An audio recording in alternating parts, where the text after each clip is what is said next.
Hi, everyone. Before we dive in, Healthiest Humans and the Healthiest Voice podcast series is independent of my professional role as a pharmacist at Metro Market. The views expressed are for informational and educational purposes only and should not be considered medical or professional advice. We strongly recommend consulting a qualified healthcare or professional advisor before making any decisions based on the information provided. With that, welcome to the Healthiest Voice podcast. I'm Christopher Meerden, your host and the founder of Healthiest Humans. Today, we are diving into the art and science of movement for longevity, how simple daily habits can add years to your life. Our special guest, Paul Long, is with us in the house to help us unpack this topic. Hi, Paul. Thank you for joining us. It's great to be here. Great thing that you're doing. Very well. As you may know, Healthiest Humans are on a mission to design the best health system in the world, which is the human body when it functions in its optimal state of being. Simply put, our vision is to democratize human health, and our mission is to empower humans. So let me introduce Paul. Paul is an Emmy-Award winning storyteller and a seasoned creative leader and founder of New Way, which helped people in the second half of their life pivot, transition, and transform to launch themselves to a life that is more fulfilling and right for them. Paul, I love your story and journey, and we are super grateful to have you on our podcast. The floor is yours.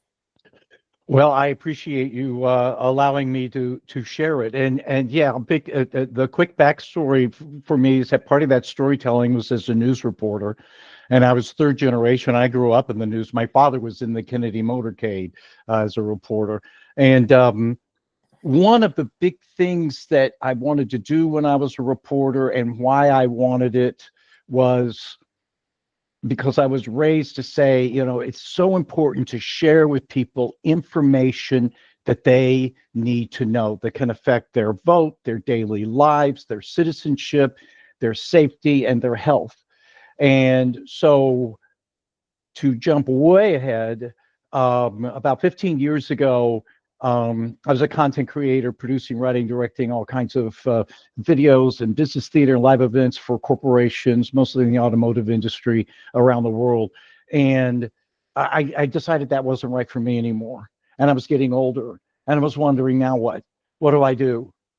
And what I'm really grateful for is I really stepped back and really started examining myself and what I really wanted and valued in life. I, in fact, got one of those life wheels that's got, pie slices of, career, income, relationships, family, health, spiritual growth, fun, things of that sort. And I broke down, what do I need between now and my last day? And in getting into it, I also did a lot of research, and I discovered in the first place that a lot of people were failing at retirement because it wasn't sustainable enough for them, not enough relevance and purpose and things of that sort. I don't really want that. I saw, though, that there was a huge trend of people reimagining, redesigning their lives into something entirely new because of the new reality of longevity. That, especially with what we're going to talk about here today, that it really doesn't take a lot, but of course, more is better, to be healthy longer. It's not about lifespan, because if you're sick the last 10, 15, 20 years of your life and immobile and suffering, it's about health span. But people increasing their health span, and by having purpose and community and friends and such, actually has a physiological positive impact, that we can live healthy and active and relevant into our 90s. And so it was a whole new way of looking at this phase of life.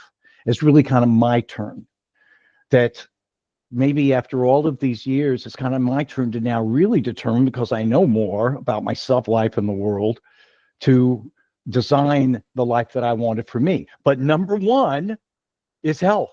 You got Yeah, to have your health, or you can't achieve it and you can't enjoy it. yeah. Amen to that.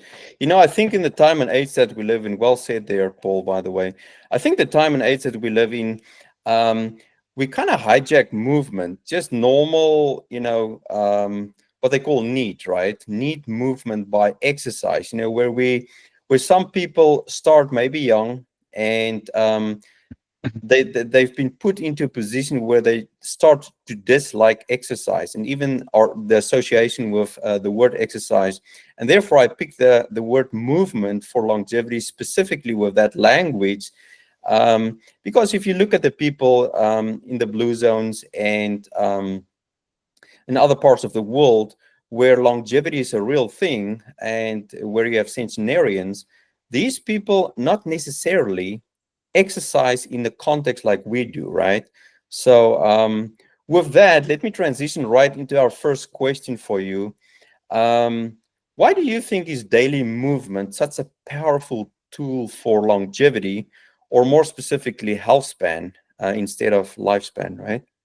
Yes. Well, number one, because being sedate is not the way we were made. It's not the way we evolved at all. So, one of the really, really cool things is that there are a lot of incredibly smart people with doctorates that are taking the lead now on what it really means to have good health. Because in the modern age, we got away from so many fundamentals of human existence because of comfort and because of medicine finding cures, right? And so we got away from prevention, and we got away from the fundamentals of why the body is the way that it is. So, as briefly as I can put it, let's go back hundreds of thousands of years. Yeah.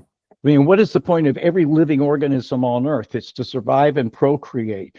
Well, most of our existence as Homo sapiens, we were living in all kinds of extreme weather conditions. It was feast or famine.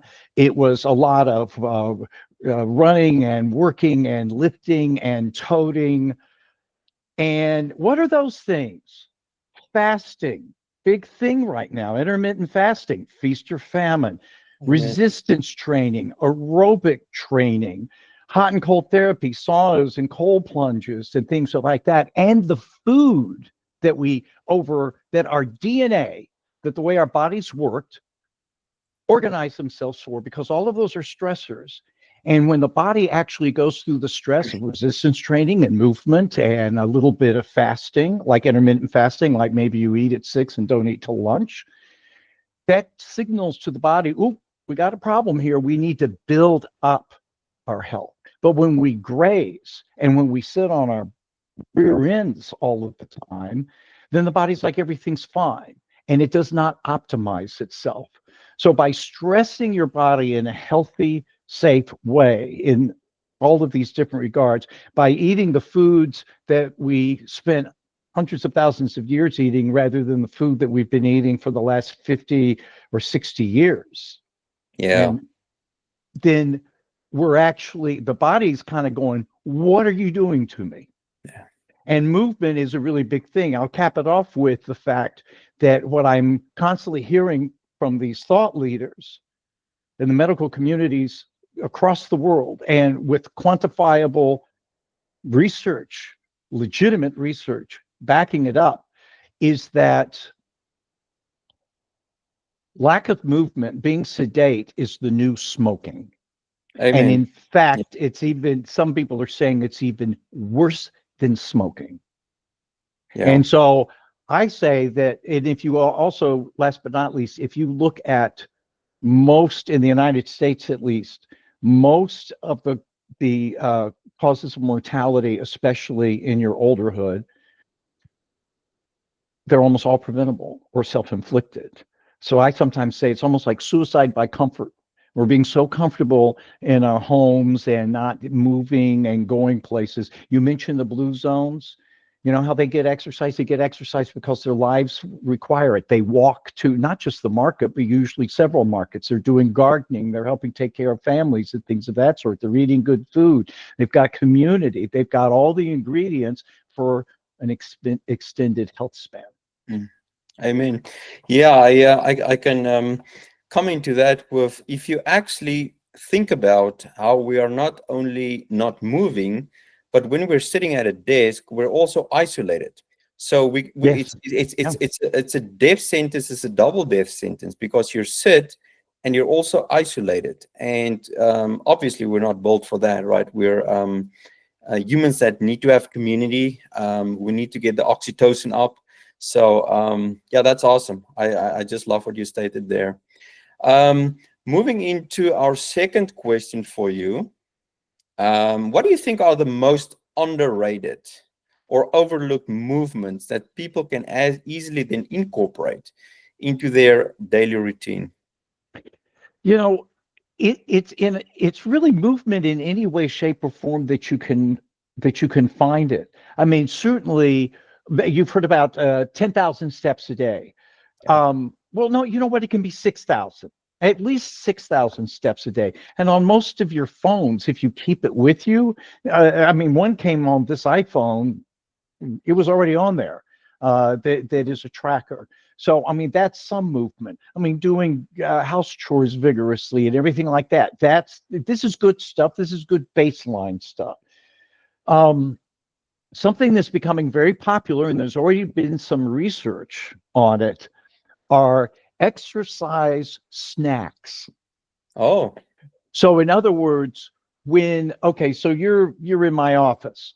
I'm in my office right now, and I make a point once an hour to get up and move around.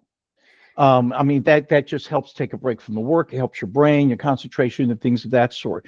But it's nothing for me to, before I leave my room, do 5 push-ups or do a wall squat over here, or do some goblet squats, uh, or something like that, mhm. or anything to kind of move your body. And they've shown that it actually adds up. I mean, how many times do you get out of your chair a day? For Yeah, some people, sometimes when I get up and then when I come back in the room, and it takes like 1 minute to do it. 1 minute. You yeah, get up and down from your chair 15 times a day. That's a quarter hour to yeah. do it. And the thing of it is that, if I may, when I started figuring out what my new way forward would be, I was in probably the worst shape of my life. I was coming out of a very toxic business situation. I wasn't taking care of myself. I was overwhelmed and stressed and blah, blah, blah, blah. And I realized this thing like, well, if I'm going to figure it out and if I'm going to enjoy it, I got to improve my health. When I've got 15 clients waiting for something, that's one thing. But being a self-starter, I'm not the most disciplined person in the world. And so I got this idea that every morning when I woke up, I was going to think of one even little tiny healthy thing I could do that day.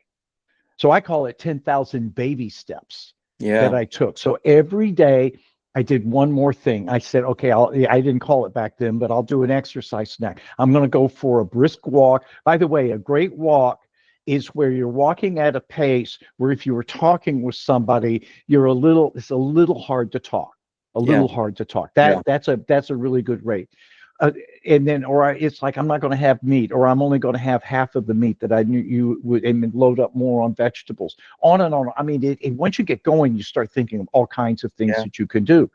Well, what happened for me, not being that great self-starter disciplinarian, is that some of those things that I did, I kept doing, and they Mm, built up and yeah. they built up. And it's like a baby step. What does a baby do? They take steps, then they start walking and trotting and then running and jumping and climbing trees and stuff. And then I got into it. I started feeling the effects of it. I started noticing how much better I was feeling, how much better I looked, how much better my brain was working. And then I and I felt great about myself, by the way. I felt really, really good about myself. And so then I got into it. It's like, well, let's look into resistance training. Let's look Yeah. into, what is good aerobics? What's a great diet? Should I be a vegetarian? Should I be whatever? And and then it became a thing. It became a part of my identity to be, kind of the poster boy for healthy Yeah. aging. I mean, it's a part of my identity, and that's a good part of your identity. But I do want to say this. I want to back you up what you said at the beginning of the program, the disclaimer is Yeah. that when you start out, do check with your health professional. Yeah. To make sure that I know a lot of people who crash and burn or get injured or something because they try too much too soon. I really like the baby steps approach. It's a lot safer, and I think it's more sustainable.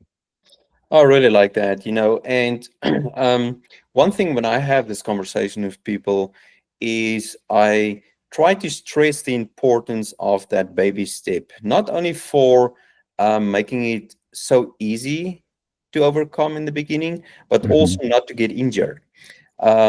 Because most people are okay when we're in our teens, maybe 20s, but once we move up into our 30s, 40s, and 50s and up, then the risk of getting injured is becoming a real thing.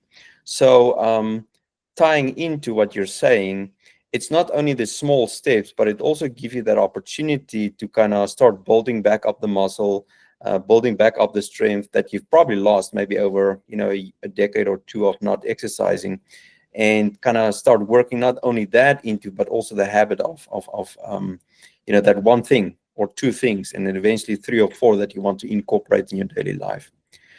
So we also know that it's not only just impacting our physical health when we move, but it also impacts our cognitive function and Hmm. emotional well-being. Um, you want to talk a little bit about that? Because obviously, there's a saying, if you have a healthy body, you have a healthy mind, right? Hmm. Hmm. And there's a lot of science to back that up. Um, what do you think about that? In particular, the cognitive and the emotional well-being. Well, I absolutely, absolutely, and I notice a difference in it. I mean, I'll say a broad statement at the beginning that you know cognitive health depends on so many things. Sleep, Hmm. good quality sleep is so critical to it, and the nutrition, and then the exercise too. The thing that I started learning about, let's say, resistance training. So that's anything that's like physically stressing your body other than aerobic, but you Yeah. want to mix in the aerobic exercise as well. Um, it blew my mind how many different things, some of which you would not relate to lifting weights or doing resistance training, are improved and affected. So, in fact, I even, before we talked, I'm like, wait a minute, I'm going to forget half of these things. So, I'm just going to give you a partial list here, okay, which includes cognitive. So, it improves insulin sensitivity, which is a Yeah. big thing as we get older, and especially if you're a little overweight. It obviously builds muscle mass. It helps you lose the visceral fat. That's like the belly fat. That's the fat that forms around your organs. So whatever you've got down here in your belly, that's about how much fat are around your organs, which leads to a multitude of very nasty problems. Yeah. Helps to lower blood pressure, improves heart function, increases bone density, and helps prevent osteoporosis. It reduces anxiety and depression. Yeah. So part of that too is it does your brain again is responding to a stress stimulus, and so it changes your brain chemistry. We build up a lot of cortisol. We need cortisol, and cortisol is something that, like, if we get angry or we're stressed or we have anxiety, that level goes up. We do need it some, and we wake up with Yeah. usually quite a high level. But I when you exercise and works out, it brings that cortisol level down. Mhm. It increases self-esteem Mhm. for a multitude of reasons because you're doing it. It improves your posture, your balance, and your coordination. And I'm going to come back to that in just a second. Weight management reduces injury risk, cognition for overall brain health. And so here are two things that are interesting too. Obviously, everybody probably knows is that when we go, once you hit 30, you start losing muscle mass Yeah. unless you do something about it. Yeah. And for one thing, a guide to a person, they're actually using this as a guide to someone's overall physical health as they get older, is what's their grip strength. Yes. That's an indicator Yep. of what your state of health and, quite frankly, your future health is. So, building up muscle mass and doing these exercises and all the benefits of it are really important for it. But here's like one of those, oh my gosh, one of those things where it's like, oh, lifting weights or doing resistance training helps. We also start producing less and less blood vessels. Your body's always Mm. creating, Yep. not a new aorta, but Yep. just blood vessels throughout your body, and it starts decreasing, which has obvious negative impacts on your strength and your overall health. But when you are doing resistance training, it triggers. I'm not going to have this quite right, sorry, but I mean, it triggers the chemical in your brain, which goes through your blood vessels. They trigger cells in your blood vessels to grow new blood vessels. Yeah. And Yep. the last thing is that we know that unfortunately it can be a death sentence for people if they fall and like break a hip or something like that. Yeah.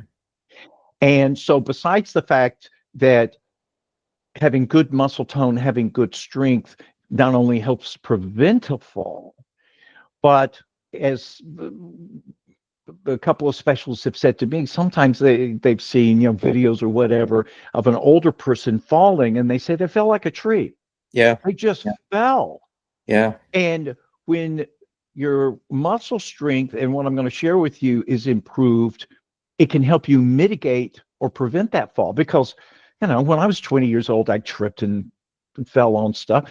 So what I do, for instance, and I learned this from one of the top kinesiologists in the country at UCLA, is that we have slow and fast twitch muscle fibers. Yes. And so, like your glutes, which is your rear end, those are like slow twitch. Your calf has both, depending on which of the muscles it is. So the point is that when I do a workout, now I have a few things on the other side of this wall in a room, just that probably cost me a grand total of $120, a few light weights, one of those big balls that you can do about 200 different exercises on, or Yeah. just doing planks where you don't need anything, that kind of stuff. You could set up a home gym very, very easily. But when I'm at the actual gym, which I like to go to, if I'm doing like the rowing thing Yeah. where you're pulling the weight, is Yeah. that I'll do it 1, 2, 3, 1, 2, 3, 4, 2. So I will, in a lot of my exercises where it's safe and I don't feel like I'm going to injure myself, I'll put Yeah. a fast movement in, and I still play racquetball. And so I am keeping those fast reflexes. And sure enough, in the gym one night, somebody had used some body wash in the shower, and even though I was careful, I put my foot down and I slipped, and my lower back was heading toward the ridge of where the Wow. shower door is. I mean, in that nanosecond, it's like I'm screwed. Yeah. And Yeah. yet I was able to turn my body and thrust my hands out and mitigate the fall and be up and miss it. It still hurt, Yeah. but I mean, I'm thinking I could have broken my back doing that. Yeah. Yeah. Just because you're working at it all the time, the fast twitching muscles, right? So that's very interesting. Normally, what I do, and when I have a conversation with someone, most people just want to start off walking, right?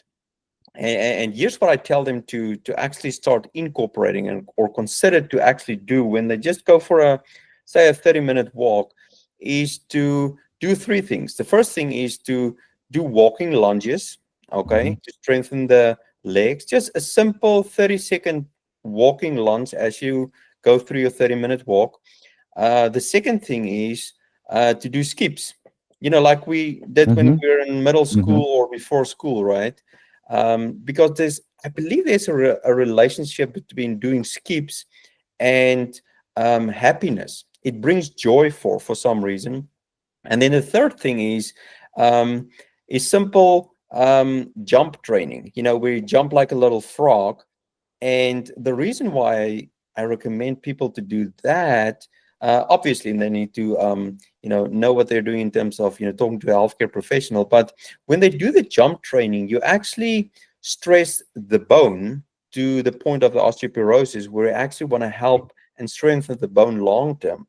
Because to your point, we're not only losing the muscle mass, I believe like 5 or 10% per year after 30, but our bones, it's the same thing. It's becoming brittle, right? So in order to keep up the strength of the bone, so to speak, if you do that, frog jumps, maybe also for 30 seconds, you don't need to do that aggressively, just small frog jumps on your walk. Um, that can make a massive impact. And there's a lot of research lately now out on that too. So I think if you can just incorporate those three things for a normal daily walk, I mean, it can, give you so much benefits downstream. So that's Yeah, awesome. I love that advice, and I think in the first place that's another one of those baby steps that you're just Yeah, doing that kind of a thing, yeah, and it's also a little seeming a little frivolous, which is real good about us kind of not getting old exactly, thinking, and also that maybe not taking ourselves too seriously. And by the way, I'm up and down the stairs all the time. And exactly. so I'll run up the stairs. I will prance down the stairs. I'll do crossovers sometimes Love it, into my love office it. because I mean that's just keeping me coordinated. And that's, it's like your body is kind of like, hey, we want to help you. Yeah, It's in our special interest. I yeah, mean, it's not alive in that respect, but I mean it's a great way to think about it. It's yeah, that your body is sitting there saying, hey, I want to live too. And all you have to do is feed me well and exercise me and keep my aerobic, all that kind of stuff. And I will treat you really well, but we yeah. don't treat it well. Yeah, amen to that. So this morning, my wife and I went for breakfast, and we just walked to the place, and we walked back. And on our way back, to your point, I was just sprinting up the hills real quick. You know what I'm saying? Just like a little burst of energy, to just get the heartbeat up, lift up the knees a little bit. And yet to that point, you just need to start making that almost like a play. You play up the stairs, to your point. You walk sideways up the stairs, sideways, backwards. Because once you start doing those things, you almost prevent the get old, normal Yeah. movement, right? Yeah. You're kind of standing in the way of that. So I really enjoy that. Yeah, and by the way, that like I say, I play racquetball, so that keeps me pretty Yes. nimble and balanced. And sometimes before I work out, the racquetball court's empty. I'll go in there and just practice some shots, but I'll also practice my footwork. And Yeah. I half the reason why I'm doing that is for the reason we said, Yeah. because where that ball gets moving so fast, it's like Yeah. to heck with this footwork. I just got to get the racket on the ball. But and that's what I also love about the popularity of pickleball. Amen to Now, that. I mean, I know I still see some people where it's like, reaching for a ball, and it's like, if you put your foot forward, it'd be right there. Yeah. But I mean, and the community aspect, I mean, just if you're getting started doing anything, Yeah. but I do have to have kind of my disclaimer. Anything's better walking, all the stuff that we've talking about. But I do say that if you really want to impact your health span, vigorous exercise is ultimately the point. Yeah. So any movement's good to get started, but at the end of the day, you do want it in the back of your mind that I'm going to baby step my way where I'm going to want to go to the gym, or I'm Yeah. going to want to do these more vigorous things, because that's really where you start moving the needle. I mean, to some degree, you're preventing some of the decline, but if you really want to get to that point where where I was in my last birthday, where I was thinking, I'm not big on birthdays, but I was thinking, no, I have been around the sun quite a few times. Yeah. And Yeah. wow, even 10 years ago, people would have considered that old, and even maybe 20 years ago. And then I thought, I'm in better health. Yeah. I am more excited about what I'm doing and my future and the relevance and fulfillment of it than I was 20 years ago. Yeah. Yeah. Same year. Same year. I mean, I'm right now, as I'm sitting here, to your point, for sure in better health in all regards than when I was 20 years ago. And it just shows you that little bit of daily being intentional about a few things that can actually make the difference. So talking about that racket sports, that you do know that people that do play racket sports, actually live longer than people that do workouts or any sport for that matter in I have isolation. not heard that. I have Yeah. not heard that. That's good to hear. Well, so So do I get double because I'm doing both? I think you get double. You get a double bonus there. So because you play the ball and you do it in a community setting, it sounds like Yep. that's the way to go. So that kind of transitions nice into the next question that I have for you, talking about habits and rituals. Okay, so do you have a few practical practices that you do every day to stay mobile? And we've talked about some of them already, but is there something in particular that you want to point out to that? Well, yes, a couple of things. I mean, one of those baby steps, first of all, was like, how am I going to move my butt today? Yeah, And uh, as I said, I was kind of coming out of a very bad situation. And one of the things that I started doing coming up on 20 years ago was because I was just, my doctor said I even had PTSD. He's like, okay, you don't have to go to Afghanistan to get PTSD. I mean, it was mild, but he's like, yeah. And so it's like, well, I got to pull myself out of this. I had young kids. I had, all that stuff. And the first thing I did is I came up with a morning routine, yeah, and that changed my life. And people have maybe heard about it, but some of the most of the one of the common denominators of highly people who are highly successful in life, not just business or the arts or whatever, have a morning routine. So in yeah, the first place, it's not the news, it's no emails, for the first hour or 2 hours for some yeah, people. It's all about you. It's all about optimizing yourself and optimizing yourself for your day. And so for me, it's hydration. I mean, I got to tell you, I knock back maybe 12 ounces of water. You lose 16 ounces of fluids when you sleep. People yeah. don't realize that you evaporated. Unbelievable, eh? And I feel my brain go, whoo. I Yeah. do some, what, Tim Ferriss, the famous author and podcaster, who calls monkey brain journaling first thing in the Yes. morning while your brain's clear. What am I thinking about? What am I worried about? Well, I mean, just do handwriting. It slows you down. It gets you focused on things, even if you never read it again. But the two big things that I started doing was meditation and yoga, which was really stretches. And Yeah. so by meditation, a lot of people, I mean, I think a lot of people have heard now that there's actually quantifiable, definitive research that shows how it improves your brain health, it improves your cognition, it improves your moods and emotions, and your reduces your sympathetic nervous system and increases your parasympathetic, which makes you not react and get angry or get sad or whatever so quickly.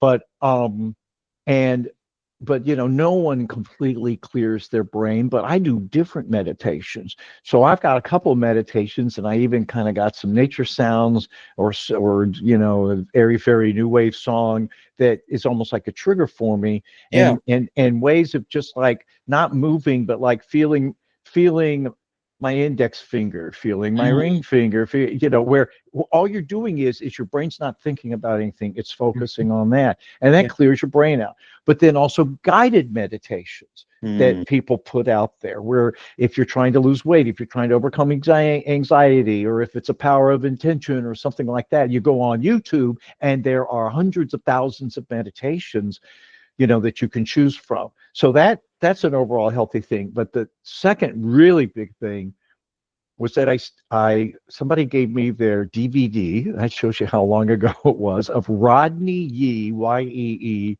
Okay. morning yoga. Okay. And I've done that every morning since then. So Hmm. I can stand up here now and be stiff-legged, and I can put my palms on the floor. Wow. If I Wow. play golf, I've got my full swing. I Yeah. mean, I'm totally flexible. And that would be the one time that I allowed electronics in on it, because I'd be listening to somebody on news. I'd be listening to a podcast like this, or Yeah. I'd be listening to some expert talk about success or life or spirituality or whatever. So that's about, a half hour a day. And all of a sudden, you know, 20 years of it, I've learned a lot while doing yoga, Yeah. and I've benefited from it greatly. So that's a great thing. And then what I was talking about, just even finding moments to move your butt. Yeah. Yeah. By the way, I've been a nap believer since I was in my 20s. You know, the power of a short, like 30 minutes or less nap. And I Yeah. would even find ways to sneak it in if I was in a client's building or something like that, or go out to my car because it reboots and refreshes you.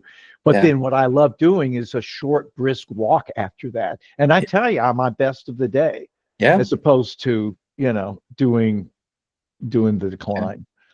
Yeah, a nap in the afternoon is powerful. I mean, if I think there's a type of nap, and I think they call it yoga nidra, I believe is the name. But basically, it's stated that you're napping, or you just nap, but not enough to kind of go into a sleep, right? So it just kind of refresh you. So that's really powerful. The other thing that I was thinking of, But before you go further, when I was talking about, this thing, that's yoga nidra. oh, That's yoga okay, nidra where you don't, but you do a full body yeah, scan yeah, without moving. yeah, And a real quick story, and this just shows you what it can do. So several years ago, right after I had learned about yoga nidra, and I had a guided meditation of it, okay, somebody with a voice to walk you through it, was sitting over here, and it was just one of those nightmare days. I was yeah, under deadlines. People were ambushing me with problems and stuff. And it was 2 o'clock in the afternoon, and I thought I was going to have a heart attack or stroke. I had a copper taste in my mouth. I was in bad shape. And so I turned everything off, and I laid down here and did it.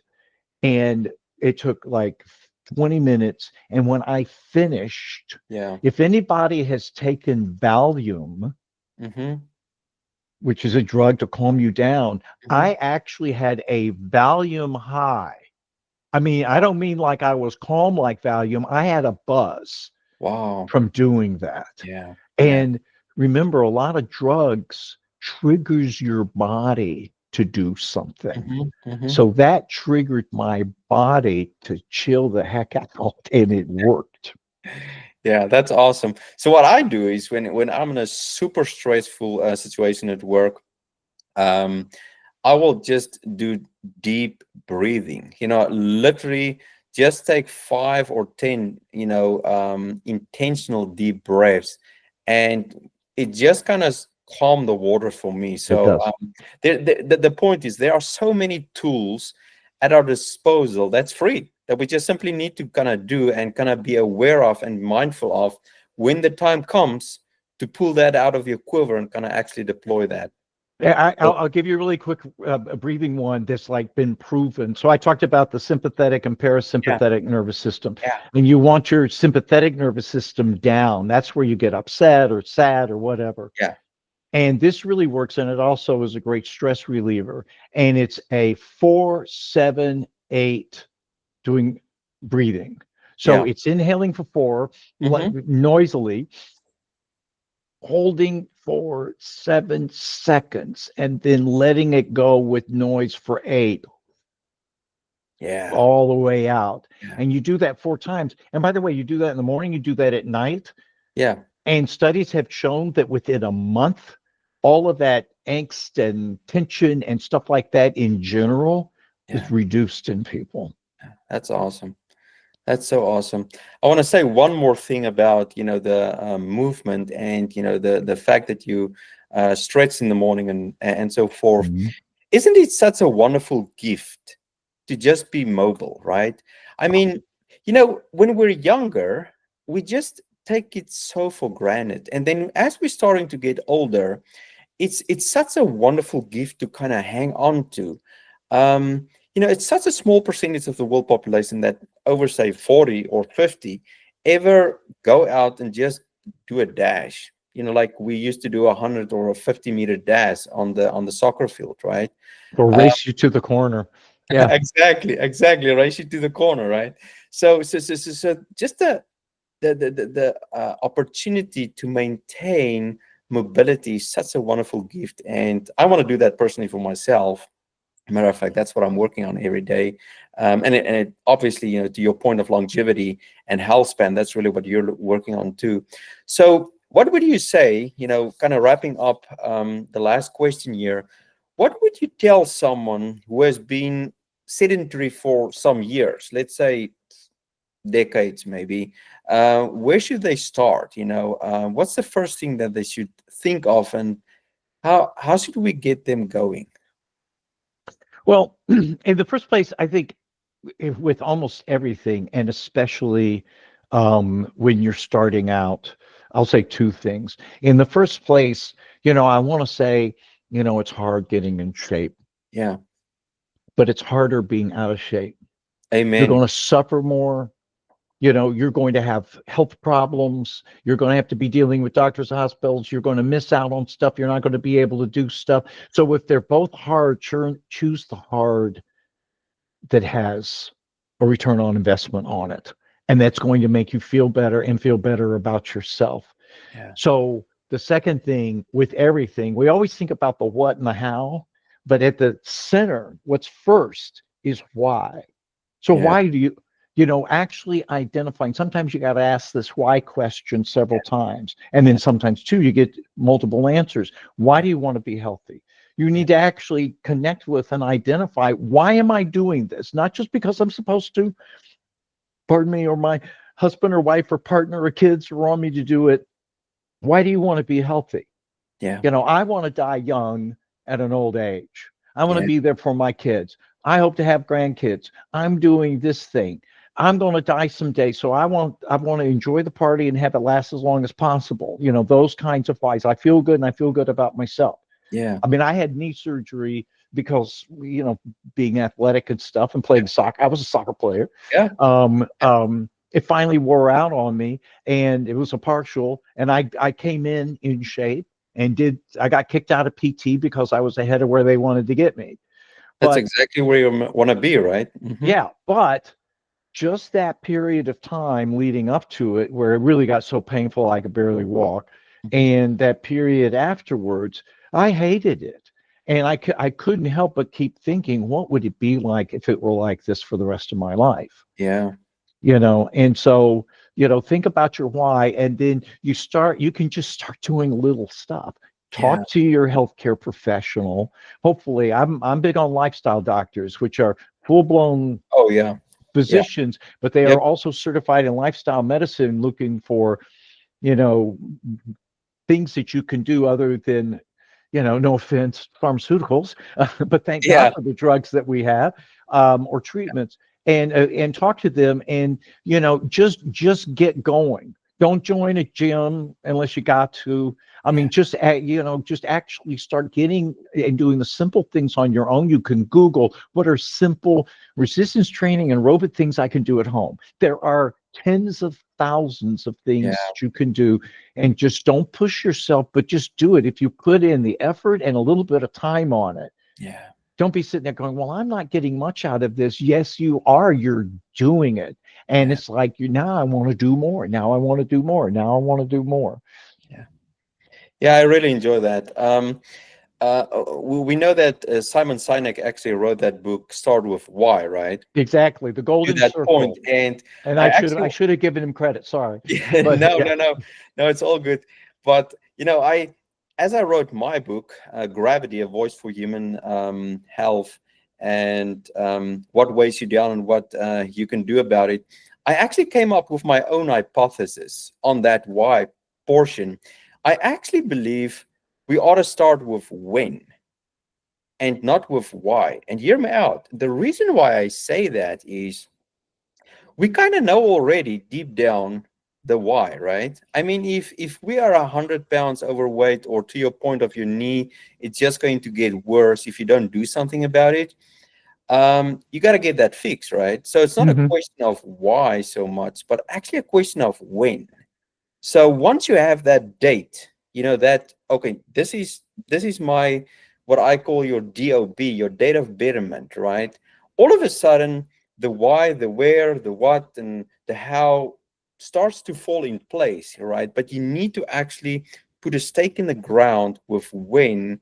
And once you have that when, the why and the where and the what and all the other W's will actually follow after that. So I just want to put that out there because I think those two kind of work sort of hand in I hand. think they do, yes. And Y- I think and I'll throw in there. I love the win. Yeah, When are you going to do it? Because it's kind of like, and a lot of the other stuff that I'm putting out there, helping people with too, is figuring out, well, would my turn be? How would I redesign my life and into what?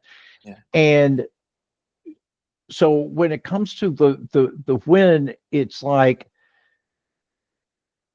now you yeah, could do a little something, yeah, but you also want deadlines. I think yeah. Yep, you are making yourself a promise that yep. you're going to go to the doctor to talk about this within the next, well, nowadays, whenever you can.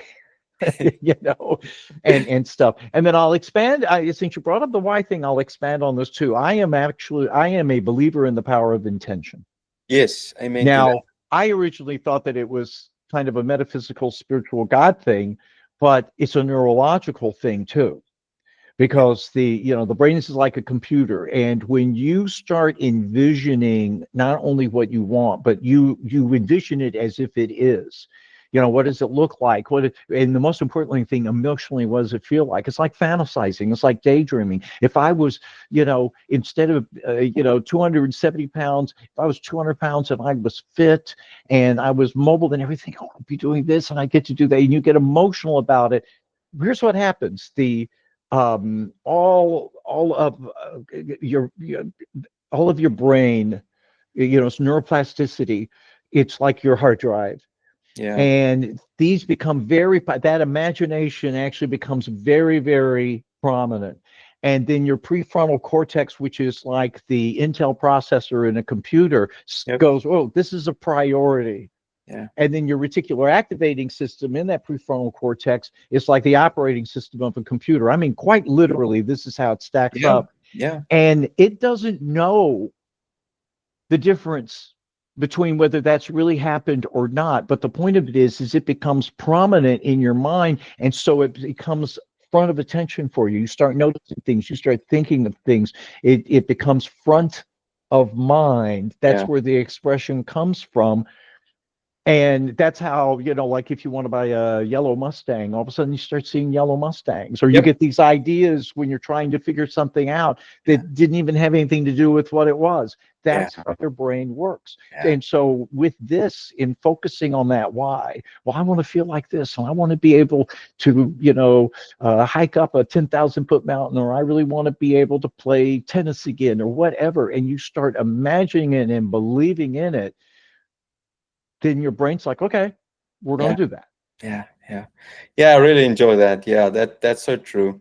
So with that, Paul, I think do you have any other wisdom that you want to share with the audience, or shall we wrap up the evening? I think well, gosh, I would hope that I would have more, but yeah, no, I think we're good. I love what you're doing, Yeah, and I love your approach to it. And yeah, the one thing I'll just say is that it's stunning how little it takes yeah, to yeah, have a vast improvement. And yeah, that the point of it being that, oh, I got to work out, I got to eat better. It's like, no, man, just start with those baby steps. All of a yeah. sudden, real quickly, a client that I had that grew up on a meat and potatoes, family and stuff like that, and his whole life, and he had, I think it was Candida or something, where you've got too much, and he had to cut all that stuff out. And he said that after 6 weeks, he'd rather have an orange than a hamburger. Wow, wow. We change, and it Yeah. becomes a new self-identity, and it's a hell of a lot better than the old one. Yeah, I love that. I think the takeaway that I will take away from you today is the power of small. Just starting small and being consistent in that. So with that, Paul, I just want to say thank you so much for your Thank time you. today. I really appreciate that, and I would love to have you on again in the future. So with that, have a You great got my evening, number. and God bless, my friend. Thank you very You much. too. Thank you.